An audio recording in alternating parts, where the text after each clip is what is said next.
Well, the cost of cybercrime continues to be a large and rapidly growing problem. The NSA, National Security Agency, has just released guidance for us and the general public for how to secure our mobile phones. So for me, that's really interesting that some of the top hackers in the world have guidance that we can follow. I'm all over it. But I know that my friends and family are not seeking out this information. And even if I send them these instructions and a nice picture and it's only 2 pages, they're probably not going to follow it if they're just sent a link or they're just told to do something. So I want to try to help close that cybersecurity awareness gap. I want to amplify the message that this guidance is out there. And I want to walk through it today in a video format to help make it more consumable to my friends, family, and anyone who watches. And I encourage you, please do share this with others that you want to help. So let's take a look. There's 16 tips, and I'll start with the ones that align to CISA's top 4 tips, those basic blocking and tackling things we need to do to be cyber safe. Number 1, software updates. Update device software and applications as soon as possible. Those prompts on your phone that a software update is ready to install are annoying, but they're important to action because all software has flaws. And there's an arms race going on between attackers finding these flaws and defenders patching them. A good read on this is how they tell me the world ends, the cyber weapons arms race. Number 2, strong passwords. Use strong lock screen PIN/passwords. A 6-digit PIN is sufficient if the device wipes itself after 10 incorrect password attempts. Set the device to lock automatically after 5 minutes. If your phone is lost or stolen, the only thing standing between your digital identity and a hacker is that lock screen and a password. So let's take a minute to set this up right now. Just go to, on an iPhone, it's under Settings, Face ID and Passcode, change passcode, and make sure it's 6 digits. Number 3, attachments/links. Do not open unknown email attachments and links. Even legitimate senders can pass on malicious content accidentally or as the result of being compromised or impersonated by a malicious actor. This is CISA's Think Before You Click that we've seen before, and I'll add on to it to get the point home, the FBI's list of common scams and crimes. Adoption fraud, business and investment fraud, business email compromise, and 9 more scams. This is big business for criminal organizations, and it's awful stuff. In elderly fraud, they're contacting grandparents to say that a child or grandchild is in trouble. And then that patriarch or matriarch instinct kicks in, and the grandparent wants to help. But pump the brakes on those emotions, and it's recommended to call around to verify legitimacy before clicking any links or sending any money, because it's probably a scam. Pop-up, same deal. Unexpected pop-ups like this are usually malicious. If one appears, forcibly close all applications. And I'd add to be extra careful with these if you're tired or in a hurry. The last top 4 tip from CISA is to MFA every day. That's application specific, and this is phone specific guidance. So I still want to shoehorn it in though, even though it's not a perfect fit. And I'll put it in where it says that the more applications you have, with or without MFA, the more attack surface you have. So we want to minimize the number of applications. Install the minimum number of applications and only from trusted official application stores.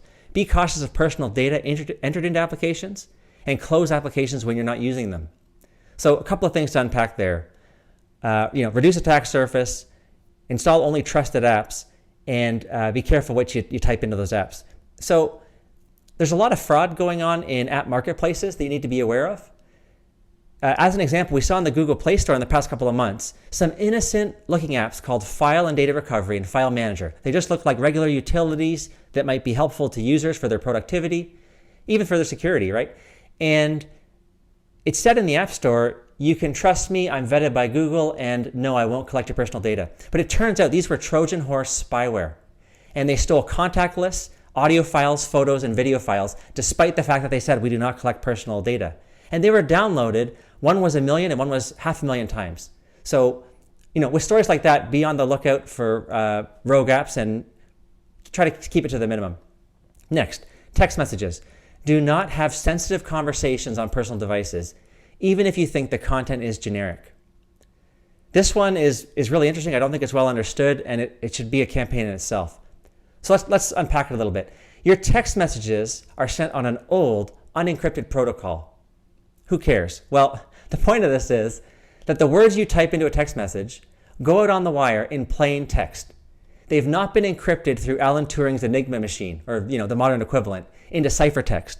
So a hacker can intercept your message from the wire, and they don't need a password or secret key to descramble it. It's already unscrambled. Now, at this point, you might say, You're not worried about this because you're not a journalist or a person of interest. Your text messages aren't that interesting, and you're not a target. Okay, that's fair. Here's a poster from security experts called "You Are a Target." The message isn't from me; it's from the big experts. And I have a separate video that explains all the elements of this poster. The message in a nutshell is that criminals and criminal organizations, they don't need to rob one bank to get $1 million. That'd be really hard. But they can fairly easily, with the scale and anonymity and the lack of borders on the internet, they can rob 100,000 people for $10 each to make $1 million. And the poster shows the ways that they can make $10 from you or me or other people in the general public. So that's a different video. In this one, let's focus on some new concepts. One is permanent record, and one is service provider data breaches. Your cell phone carrier, a service provider, has all of your text messages, and they're storing them in a database. So the issue here is that even if your carrier is great and you trust them, one day a hacker might hack into that carrier, steal the database, and put it up for sale on the dark web. That wouldn't be good. So more backup for this point. Here's a 4-year-old article from Mandiant called "Who's Reading Your Text Messages?" And it says, users must consider the risk of unencrypted data being intercepted several layers upstream in their cellular communication chain. Additionally, user education must impart the risks of transmitting sensitive data over SMS. So there are some messaging apps out there that are encrypted. That's better. It's more secure. But even those have flaws with, for example, keys and logs. So this general theme from the NSA, don't have sensitive conversations on your phone, period. It's good advice. Next, moving over to phone conversations, same theme. Do not have sensitive conversations in the vicinity of mobile devices that are not configured to handle secure voice. Next is Wi-Fi. This is another one I'm not sure is well understood. They're saying do not connect to public Wi-Fi networks, period. Well, why not? Well, it's easy for hackers to set up a fake Starbucks Wi-Fi that looks like a real Starbucks Wi-Fi. But if you connect to the bad one, it allows crooks to see everything you do, including typing in banking or email passwords, or when you type in puppies.com into your browser, it'll reroute you to a malicious website. So as an alternative to avoid adversary in the middle attacks, just stay on your cell network on your phone. Or if you need to do something from your laptop, connect your laptop to your phone as a Wi-Fi hotspot instead of to that airport or coffee shop public Wi-Fi. And if you must use public Wi-Fi, let's say you're in a hotel working 8 hours, you need the speed, use a VPN app to make an encrypted tunnel that hides your traffic from your Wi-Fi provider. Next, also disable Wi-Fi when you're not using it, and remove unused Wi-Fi networks. That's odd. What's the deal with this one? Well, it's because your phone could be broadcasting, it could be sending Wi-Fi probe requests, which basically broadcasts every Wi-Fi hotspot you've ever been to any device it encounters. Naiomi Brockwell has a good video about this. It's called "How Your Wi-Fi is Betraying You." And it talks about how this digital exhaust that's broadcasting out of your pocket can allow hackers to track you, to see everywhere you've been, and can help them get a foothold to access your device. So disable Bluetooth as well when you're not using it. Similar reasons. There's various Bluetooth attacks. Next, do not enable location services. Again, similar reasons to not be making that digital exhaust that can be weaponized against you, especially when you're not using it. The next one's interesting. Power off and on weekly. The NSA gave this same guidance about routers in February. Why should I periodically reset my device? Well, it's just one way to clear persistence if a hacker's already in there. When they're in your device, it's hard to tell because cybersecurity is a silent killer. And this is just one method to clear persistence that, it might be low probability that a hacker's in your endpoint, but it's also a fairly low cost to control to just reboot it once a week. Next, do not jailbreak your device or sideload apps. So this increases risk related to software updates and Trojan horse applications, even worse than the spyware we talked about a minute ago from a vetted app store. Sideloaded applications don't even have that level of vetting. Next, control. Maintain physical control of the device. So if your phone gets into the hands of hackers, it's easier for them to break into it than if they had to do it remotely. Next, cover your camera and mic. So I get made fun of, especially by trendy people, including some of my family, for having this big old clunky camera case that's kind of awkward. 2 responses I give. 1, I miss clipping my phone to my belt. That would be optimal if it were an option in 2023. I'd like to go back to that option.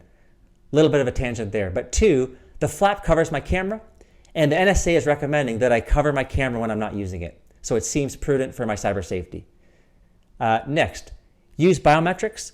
Face scan or thumbprint are good features if you can enable those. Next, use only trusted accessories, not public USB charging stations. And that rounds out the list of all 16 things. On page 2, it talks about how these controls help reduce your risk of specific things: spear phishing, malicious apps, zero-click exploits, malicious Wi-Fi networks, untrusted cellular networks, and other threats and vulnerabilities that do not look good. All of these can result in your identity, critical data, or money being stolen. I hope you found this video helpful. If you did, please like, share, and subscribe. Help raise the baseline of other people's defenses. If you have any questions or feedback, let me know in a comment. Thanks for watching, and we'll see you next time.